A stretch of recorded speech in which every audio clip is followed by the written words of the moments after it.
네, 이른 폭염에 불청객이 기승을 부리고 있습니다. 러브버그가 그 장본인입니다. 올해 유독 더 심한데요. 자세히 살펴보겠습니다. 양영철 을지대 보건환경안전학과 교수 나와 있습니다. 인천 계양산을 뒤덮은 이 러브버그 영상이 화제입니다. 저도 봤는데 정말 깜짝 놀랐습니다. 교수님께서 저희 KBS 취재진과 함께 그곳에 가보셨다고 하죠. 실제로 가보니까 어떻던가요? 네. 굉장히 많았고요. 순식간에 그냥 얼굴, 신체 어느 부위도 다 앉아가지고 여러 마리, 수십 마리가 그냥 우리 체표면에 앉을 정도로 굉장히 많았고요. 네. 또 많은 개체수들이 지금 이제 또 죽어나가는 애들도 있어가지고 예. 또 곤충은 또 단백질 함량이 높거든요. 그러면서 이게 부패하기 시작해요. 단백질이. 그러면서 냄새, 악취 이런 것들이 조금 많이 나는 그런 상황이었습니다. 네, 지금 교수님 얼굴에도 지금 벌레가 붙었네요. 네. 이 러브버그 이게 별칭이잖아요. 본명 그러니까 정식 명칭은 뭡니까? 붉은등 우단 털파리라고요. 네. 털파리 종류입니다. 네. 네. 그래서 이 이제 털파리 종류들이 주로 자연에 이제 그러니까 농촌 지역에 주로 많이 서식하는 그런 곤충 종류죠. 네. 어떤 특징들이 있습니까? 자연에 있는 유기성 폐기물을 먹고 분해하는 그런 곤충입니다. 그러니까 네. 음식물 쓰레기라든가 축산에서 발생되는 그 가축 배설물 이런 것들에서 알을 낳고 유충들이 서식하면서 서식하기 때문에 자연의 청소부라고 할 수 있는 그런 익충이죠. 익충이냐 해충이냐 그런 논쟁도 좀 있던데 말씀하신 대로 익충인가요, 그러면? 네. 지금 서울이나 이런 대도시에서 발생되고 있기 때문에 이 네. 대도시에서는 그 유기성 폐기물이 방치되거나 그런 것들이 많이 있지는 않지 않습니까? 하기 때문에 지금 현재 대도시에서 많이 보이는 러브버그는 네. 아무래도 이제 많은 시민들한테 불쾌감을 초래할 수 있고 유발하기 때문에 한마디로 이제 불쾌 해충이라고 좀 볼 수 있겠죠. 네. 이게 우리나라에 상륙한 건 얼마 안 됐다고 하죠. 언제쯤 어느 나라에서 온 겁니까? 약 우리나라에 이제 발견되기 시작한 것은 한 4년 정도 돼가고 있거든요. 4년이요? 네네네. 얼마 안 됐군요. 예. 얼마 안 됐습니다. 그래서 주로 이제 4년 정도 되면서 보니까 그 중국 남서부 지방, 그러니까 광동성이나 이쪽에 상당히 그 태풍으로 인한 물난리가 많이 났습니다. 네. 그래서 그런 쪽에서 이제 생태 환경을 잃어버리는 이런 털파리 종류들이 네. 이동을 위해서 이제 비상을 하다 보니까 아무래도 기류를 타고 우리나라로 좀 유입되지 않았나 이렇게 생각이 됩니다. 네. 4년 전 중국 대륙에서 왔군요. 그러면 중국 대륙에서 왔는데 국내에 계속 유입되고 있습니다. 이거는 우리나라의 기온이 올랐기 때문입니까? 꼭 그런 건 아닙니다. 네. 아무래도 아까 말씀드린 바와 같이 최근의 어떤 기후 상황이나 이런 것들을 보면 네.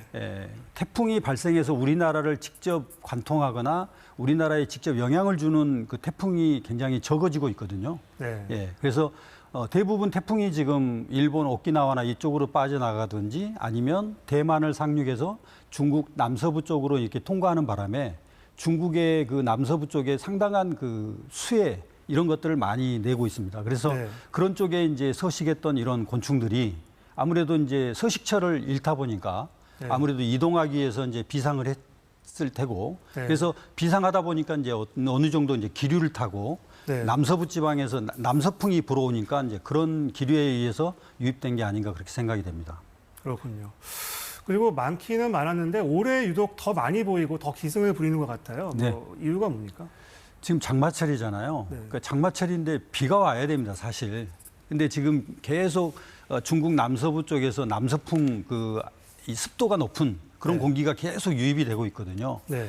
사실 장마철이기 때문에 비가 한두 차례 왔었으면 이 정도의 어떤 심각한 상황까지는 안 됐으리라고 생각이 되는데요. 네. 그래서 장마철인데도 불구하고 지금 비가 잘 안 오는 이유 이런 네. 것들이 훨씬 더 우리 시민들한테 더 많이 보이게 되고 이 러브버그가 기승을 부리게 되는 하나의 요인이 된 것 같습니다.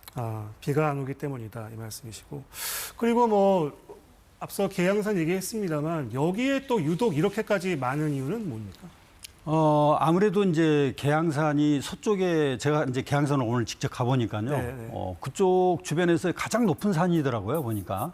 그래서 아무래도 이제 러브버그가 남서풍을 타고 이렇게 기류를 타고 넘어올 때 이 계양산이 굉장히 높았어요. 그러니까 그 높은 기류에 이동해 오는 그 러브버그의 무리가 계양산에 부딪혀서 그쪽에 이제 많이 떨어지게 된 게 아닌가 그렇게 생각이 됩니다. 그래서 올해는 계양산 쪽에서 좀 많이 러브버그가 보인 이유가 아닌가 그렇게 생각이 됩니다. 지형적인 이유가 있군요. 네. 근데 뭐 이충이라고는 하지만 이렇게 많으면 해충이라고 봐야 된다는 시각도 있는데 이게 방제를 하려면 어떻게 해야 됩니까? 아무래도 이제 해충 방제를 하려면 이제 화학적 방제, 살충제를 이용하거나 이제 그런 방법들이 쉽게 사용할 수 있는 방법이긴 한데요. 네. 너무 살충제를 또 오남용하거나 또 러브버그의 어떤 발생이라든가 환경을 보면은 굉장히 범위가 넓습니다. 그렇기 때문에 살충제를 만약에 살포한다면은 굉장히 넓은 면적을 광범위하게 살포를 해야 되죠. 네. 그렇다고 보면 오히려 이익보다는 손해가 더 많을 수 있습니다. 다른 어떤 생태계에 다른 곤충에 또 문제가 있을 수도 있고요.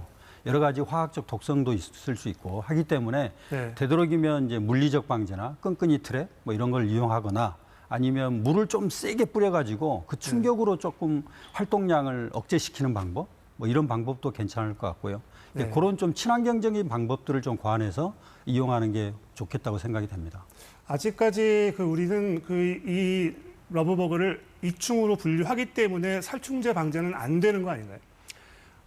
도심지에서는 이제 이충의 역할보다는 불쾌 해충으로서의 역할이 더 크죠. 네. 왜냐하면 이 자연의 어떤 유기성 폐기물이 많아서 그걸 뭐 러브버그가 분해해줘야 되는 그런 것들은 없기 때문에 그렇습니다. 네. 하지만 대규모로 또 이런 살충제를 뿌리게 되면 또 지나가는 행인의 또 살충제가 또 묻을 수도 있는 거고요. 네. 또 놀이터나 이런 데 살충제가 잔류 처리돼가지고 아이들이 또 노는데 또 살충제의 직간접적인 영향이 있을 수도 있고요. 그러니까 되도록이면 살충제를 자제하고 또 러브버그의 출현이 상당히 좀 짧습니다. 한 2주, 다음 주 정도 말이면 아마 많이 줄어들 것 같습니다. 그런가요? 네네. 그러면 사라질 동안 이제 때까지는 여기에 시달리게 될 텐데 그러면은 어떻게 이 러브버그를 만나면 대처해야 될지 네. 퇴치법은 뭔지 좀 자세히 말씀해 주세요. 네.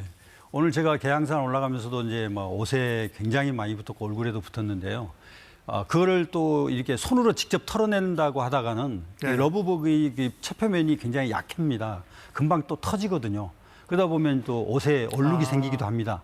그러니까 옷을 이렇게 조금 늘렸다가 이렇게 충격으로 이렇게 하면은 털어지거든요. 이제 그런 방법으로 털어드리는 게 좋을 것 같고요. 네. 그 다음에 이제 자연의 익충이라는 거 이런 부분을 좀 생각하시면 좀 인식 개선 뭐 이런 쪽을 좀 생각해 주시고 또 생활 공간 뭐 창틀이나 이런 데 좀 많이 붙으면은 좀 물을 세게 틀어가지고 충격으로 해서 좀 이렇게 억제될 수 있도록 하는 뭐 그런 방법들을 좀 쓰시는 게 좋을 것 같습니다. 네, 양영철 을지대 보건환경안전학과 교수였습니다. 말씀 잘 들었습니다. 네, 감사합니다.